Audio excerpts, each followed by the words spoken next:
ተማር ልጄ ወገን ዘመድ የለኝ ሀብት የለኝም ከእጄ ስማኝ ልጄ ሌት ፀሐይ ነው ላልተማረ ሰው ግን ቀኑ ጨለማ ተማር ልጄ ይሄ ቃታ የሚስበው ትውልድ አንፈልግም። ለዚህ ነው ትምህርት ቤት መጥተን ስናየው እቺ ትንሽም ቢሆን ለእናንተ አንድ ቾክ እዚህ ጋር ከተቀመጠ ለእናንተ ትርጉም አለ። እኛ የበጥብጥን አሁን ያለነው ያልተማረ ትውልድ ነው።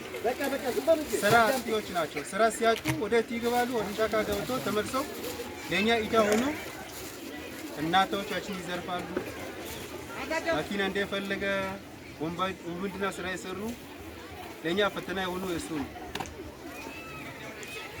የተማረ ትውልድ ደግሞ ካለ በተለይ እናንተ የኢትዮጵያ ፍሬዎች ናቸው። አቅማችን ቢችለው ይሄን ትምህርት ቤት በዚህ ሳይሆን መመራት ያለባችሁ እናንተ ከዚህ የበለጠ ትምህርት ቤት ተሰርተው ተማሩ ቢደርግ ጥሩ ነበር። ይሄ ግን ያመጣ ነው አቅማችን የቻለው ነው።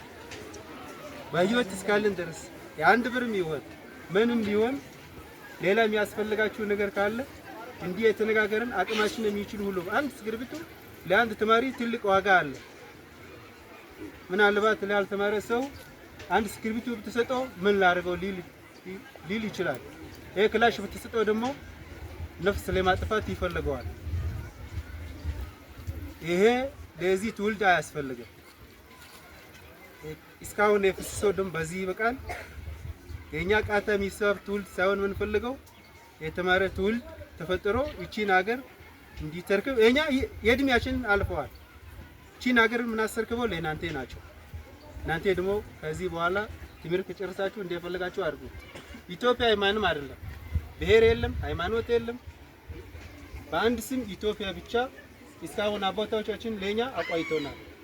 ኢትዮጵያ በሚል ስም ብቻ አማራ ተብሎ ኦሮሞ ተብሎ ደቡብ ተብሎ ይሄን ተብሎ ኢትዮጵያ አልተጠበቅም እስካሁን። ይሄ የተሳሳተ ስለሆነ ኢትዮጵያ መመራት የሚቻለው በኢትዮጵያ ነው። ኢትዮጵያ መጠበቅ የሚችለው በኢትዮጵያዊ ናት። በአንድ ብሔር የሚጠበቅ ሀገር አይደለም። እና ለዚህ ነው ይሄን ያመጣ ነው። ያው አስተማሪዎች የታሉ ማሚር ርዕስ ማሚር ካለ መጥቶ